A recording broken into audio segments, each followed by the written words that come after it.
Clark's 1979 Family Truckster was built on a Ford LTD Country Squire, but became the most infamous movie car ever created. The stunt coordinator cleared over 50 feet in the desert launch to win a bet, and faithful replicas now sell for $100,000 at auction. But why is the design credit still disputed after 40 years? How did a trash can liner become the most memorable airbag in cinema? And which screen-used truckster appeared with Chevy Chase in a chicken commercial decades later? These are 20 weird facts about the Family Truckster that will completely blow your mind. Number 20. The Metallic Pea Nightmare. Here's the thing about that hideous metallic pea green paint job that makes the truckster so instantly recognizable. Clark Griswold never wanted it, not even close. According to the film's storyline, Clark had actually ordered an Antarctic Blue Super Sports Wagon with the optional Rally Fun Pack. That's what he thought he was getting when he walked into Lou Glutz Motors with his family. The metallic pea monstrosity was supposedly the only thing left on the lot, a detail that makes the car even more tragic. Think about it. Clark's dream vacation starts with him driving a car he actively despises, a rolling monument to compromise and disappointment. The Warner Bros. Paint department mixed that specific shade of awful just for the movie, creating a color so uniquely terrible that replica builders still struggle to match it exactly. Some use a combination of mint green and gold metallic to get close, but nothing quite captures the original's perfect blend of nauseating ugliness. The paint job alone tells you everything about the Griswold family vacation before they even leave the driveway. Number 19, the 8-headlight monster. The truckster's bizarre 8-headlight front end wasn't just random movie magic thrown together by the prop department. The Warner Bros. Team actually took headlight assemblies from spare Country Squires and Crown Victorias, then flipped the extra set upside down to create that grotesque bug-eyed appearance. This wasn't a simple bolt-on modification either. They had to fabricate custom mounting brackets, rewire the entire front electrical system, and somehow make it all look intentionally terrible rather than accidentally broken. The result? A front end that looked like a car suffering from automotive elephantiasis, a deliberate parody of the late 1970s American auto industry's obsession with making everything bigger, flashier, and more excessive. Those 8 headlights became the car's signature feature, transforming an already ugly wagon into something that looked like it crawled out of a fever dream about suburban excess. Number 18. The Suffocated Grille. Look closely at the truckster's front grille, and you'll notice something disturbing. It can barely breathe. The designers blanked off most of the traditional grille openings, leaving only tiny slits at the bottom for air intake. This created that distinctive slab-faced look like someone had covered the car's mouth with duct tape. From an engineering perspective, this was insane. A massive V8 engine needs airflow, especially when loaded down with a family and their vacation gear in summer heat. But that was the point. Every design choice on the truckster was meant to be wrong to showcase the absolute worst of automotive thinking. The blocked grille made the car look suffocated and constipated, perfectly matching the trapped feeling of a family stuck together on a cross-country disaster. Some replica builders have discovered their cars actually overheat in traffic because they copied this design too faithfully. Number 17, 5 cars, 5 fates. Warner Bros. Didn't just build one family truckster, they built 5, and each met a different fate. The hero car, used for close-ups and beauty shots, survived relatively intact. The jump car was reinforced with a full roll cage and heavy-duty suspension for that legendary desert launch. The high-speed car got a built motor and improved brakes for highway sequences. Then there was the effects car, pre-damaged and rigged for various gags throughout the film. The 5th was a parts car, cannibalized to keep the others running during the grueling desert shoot. After filming Wrapped, these cars scattered to the winds. One ended up in a Universal Studios tour, another went to a private collector who didn't even know what he had for years. The jump car was supposedly destroyed, though parts of it allegedly survived and were incorporated into replicas. The locations of at least 2 remain complete mysteries, possibly rotting in storage units or barns somewhere, waiting to be discovered like automotive archaeology. Number 16. The Barris Mystery. Who actually designed the family truckster? This question has sparked more debate than you'd expect for a comedy prop car. Many sources credit George Barris, the legendary customizer behind the Batmobile and countless other Hollywood cars. Barris himself claimed credit in interviews and his autobiography, but Warner Bros. Records and several crew members insist the studio's in-house team, led by the transportation department, created the design with no input from Barris. Some film historians believe Barris may have submitted initial sketches that were rejected, but he claimed credit anyway, something he was known to do with famous cars he didn't actually build. Others suggest he might have consulted briefly without doing the actual work. The truth is probably lost to Hollywood history, buried in decades of conflicting stories and bruised egos. What we know for sure is that the physical cars were built at the Warner Bros. Shop, whether or not Barris had any creative input. Number 15. The wood that wouldn't stop. The Truckster's fake wood paneling is legendary, but most people don't realize just how insanely excessive it was. This wasn't just the standard wood grain vinyl that came on Real Country Squires. The prop department slathered fake wood appliques everywhere. On the hood, the roof pillars, even places where no sane manufacturer would ever put it. They used a combination of real die-knock vinyl wood grain and painted sections to create the effect. The wood pattern didn't even line up properly between panels, intentionally misaligned to look as cheap and poorly applied as possible. In some shots, you can actually see the edges peeling up, though it's unclear if this was intentional or just the result of filming in desert heat. The excessive wood became visual shorthand for everything wrong with 1970s automotive design. The desperate attempt to make cheap cars look luxurious by gluing on fake materials that fooled nobody. Number 14. The Trash Can Airbag. That scene where the airbag deploys in Clark's face, not an airbag at all. The prop department rigged up a trash can liner attached to a compressed air system that could inflate on cue. This was 1983, years before airbags became standard equipment, so most audiences had never seen one deploy in real life. The gag worked perfectly because it looked exactly like what people imagined an airbag would do: explode in your face at the worst possible moment. The liner was carefully selected for its size and material, thin enough to inflate quickly, but strong enough not to burst on Chevy Chase's face. They went through dozens of takes to get the timing right, with Chase having to reset his expression each time while crew members replaced the liner. That single gag became one of the film's most memorable moments, a perfect example of low-tech practical effects creating comedy gold. Number 13. Lou Glutz Motors Lives. The dealership where Clark gets swindled into buying the Truckster wasn't a set. It was filmed at Glendale Dodge, located at 520 South Brand Boulevard in Glendale, California. The dealership played along beautifully, even keeping some signage up for years afterward as a conversation piece. Eugene Levy's portrayal of the scheming salesman was so convincing that real car salespeople both loved and hated it, seeing either a hilarious exaggeration or an uncomfortable truth about their industry. The scene where Clark's Oldsmobile Vista Cruiser gets crushed while he's signing papers, that was filmed right there in the service bay, with a real car getting destroyed for the shot. The dealership workers watched in amazement as a perfectly good Oldsmobile met its doom for a 5-second gag. Years later, customers would still ask to see where the Truckster scene was filmed. Number 12. The 50-foot bet.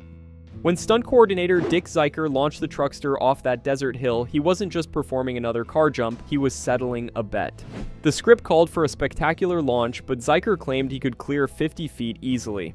Other crew members doubted it, given the car's weight and aerodynamics of a brick. Money changed hands, serious money. Zeiker had the jump car specially prepared, with reinforced suspension, a roll cage, and carefully calculated weight distribution. On the day of filming, he hit that ramp at exactly the right speed and angle, sending the Truckster soaring through the desert air like a green flying whale. The car cleared well over 50 feet, some say closer to 60, though the exact distance remains disputed. Zeiker collected his winnings and created one of the most iconic car stunts of the 1980s. The landing was so hard it bent the frame, but the shot was perfect. Number 11. The Auction Mysteries. The Truckster's journey through the auction world reveals just how valuable movie cars can become.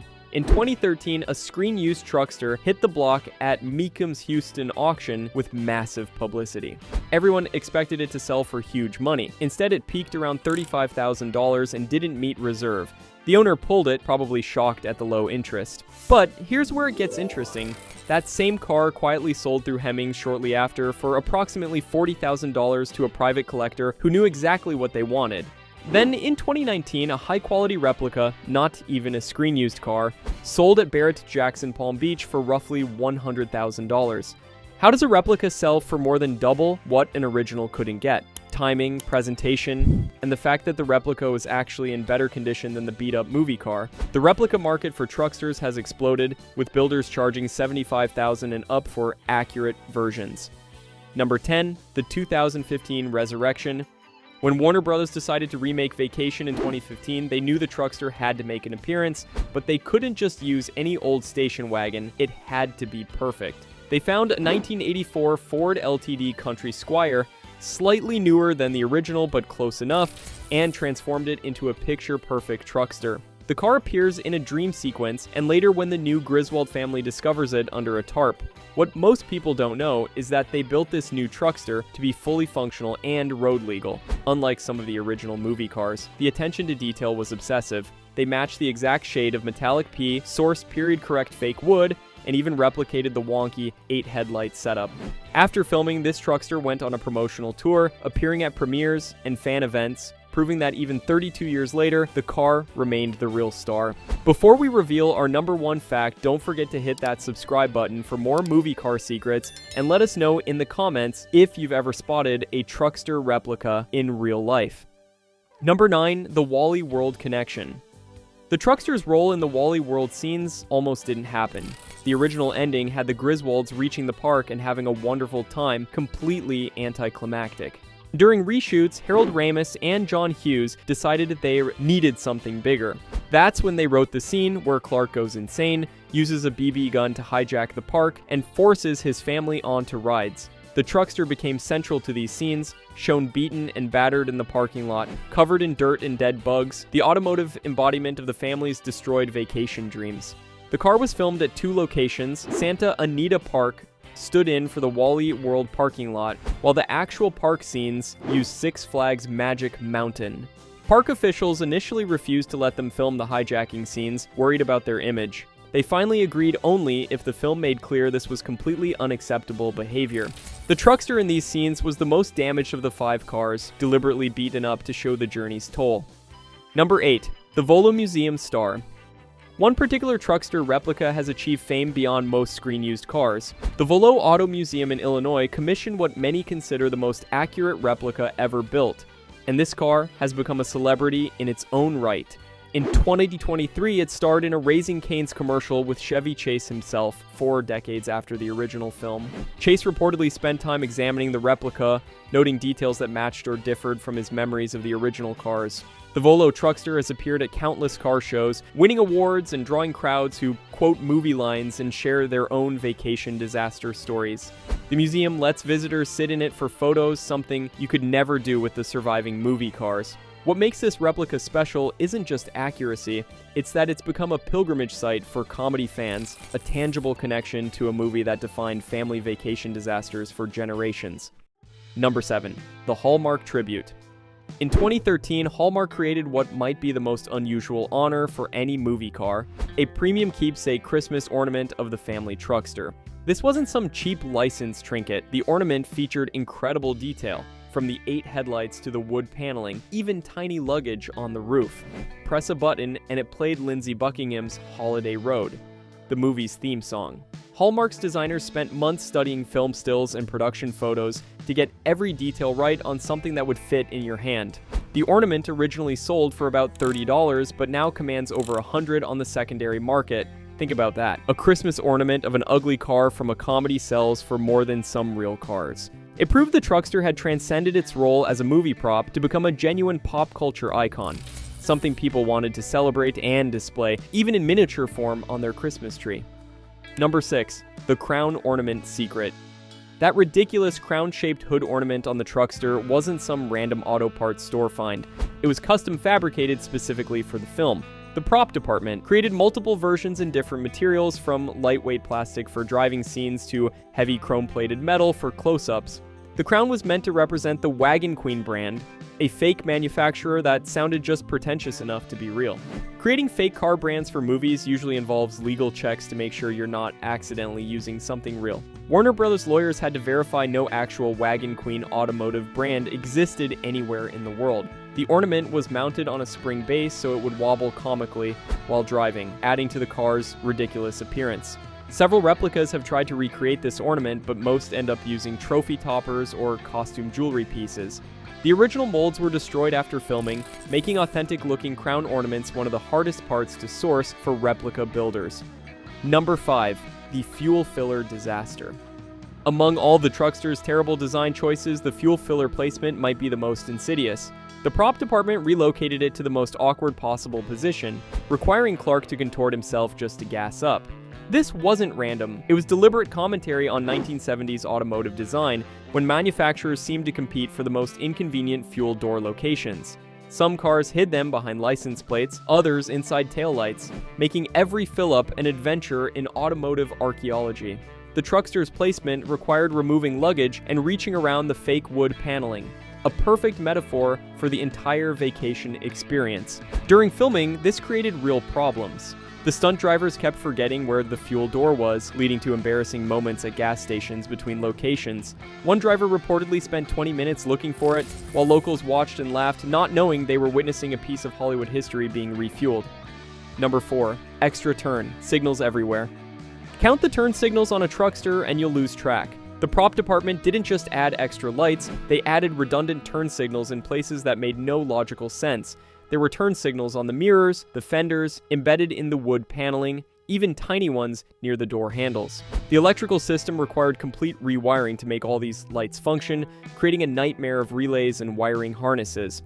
The idea was to parody the way car manufacturers would add safety features that actually made cars more confusing and complicated. During night shoots, the Truckster lit up like a Christmas tree when the turn signals activated, drawing complaints from residents near filming locations.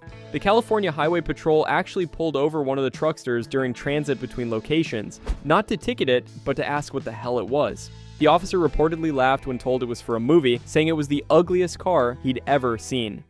Number 3, the desert. Damaged truth. By the time the Griswolds reach the desert, the Truckster looks like it's been through automotive hell, and that's because it literally had been. The film used 3 different cars for the progression of damage. The first was pristine, the second showed moderate wear, and the third was deliberately destroyed over days of filming. The prop department used techniques borrowed from disaster movies to create realistic damage. They mixed Fuller's earth with oil to create authentic desert grime, applied in layers to show accumulation over time. Dead bugs were painstakingly glued to the windshield and grille, yes, real dead bugs collected from local exterminators. The famous scene where the Truckster loses its bumper, they filmed it 5 times with different cars because the first 4 takes didn't look right. The bumper had to fall off at exactly the right moment, requiring a complex system of weakened bolts and hidden cables. The final desert scenes used a car so damaged it could barely run, held together with the gaffer tape and hope. Number 2, the commercial comeback. 4 decades after National Lampoon's Vacation, a Truckster would reunite with Chevy Chase for an unlikely project, a Raising Cane's chicken commercial. The fast food chain somehow convinced Chase to recreate his Clark Griswold character, complete with the infamous car. But here's what makes this story incredible. They didn't use just any replica. They brought in the Volo Museum's Truckster, widely considered the most screen-accurate replica in existence. Chase, now in his 70s, climbed behind the wheel and immediately fell back into character. Crew members reported he spent breaks telling stories about the original film, pointing out details on the replica that matched or differed from his memories. He particularly remembered how uncomfortable the cars were, with their modified seats and weird sightlines from all the added accessories. The commercial filmed in California, not far from some original movie locations. Between takes, fans who recognized the car would stop and take photos, creating impromptu gatherings of vacation devotees. The commercial success proved that even after 40 years, the combination of Chase and the Truckster remained comedy gold, a testament to the enduring power of perfect casting, both human and automotive. Number 1. The replicas worth more than originals. Here's the ultimate irony about the family Truckster. High-quality replicas now sell for significantly more than the beat-up original movie cars. The math doesn't seem to make sense until you understand the reality of movie car collecting. Those original Trucksters were essentially disposable props built quickly and cheaply, then thrashed during filming. They were held together with Bondo, pop rivets, and movie magic. Most couldn't pass a safety inspection if you paid off the inspector. But the replicas? These are built by craftsmen who spend thousands of hours getting every detail perfect. They use better materials, modern adhesives, proper welding, and actual automotive paint instead of whatever the Warner Bros. Prop department had lying around. A top-tier replica from builders like the ones who supply museums can cost over $100,000 and take a year to complete. They're fully road legal, reliable enough for cross-country drives, and often include modern upgrades hidden beneath the comedy exterior. Better brakes, improved suspension, even air conditioning that actually works. The Volo Museum's replica has logged more miles doing appearances and shows than all 5 original cars combined. Professional replica builder Mark Webb spent 2 years perfecting his truckster build process, creating templates and specifications that he now sells to other builders for thousands of dollars. His cars feature functioning 8 headlight systems with modern LED bulbs for reliability, custom mixed metallic pea paint that won't fade, and wood paneling applied with modern techniques that won't peel in the desert heat. One of his builds sold at auction for $120,000 to a collector who already owned an original screen-used car but wanted one he could actually drive. The buyer explained that the original was a piece of history to preserve, while the replica was a piece of art to enjoy. That's the bizarre reality of the truckster legacy. The copies have become more valuable than the originals because they're what the car should have been if it wasn't designed to be terrible. They're the ultimate expression of doing something wrong so perfectly that it becomes right. A fitting tribute to a car that was built to embody failure but became an icon of comedy success. Even Clark Griswold would appreciate that irony, though he'd probably still prefer his Antarctic Blue Super Sports wagon with the optional rally fun pack that he never got to drive.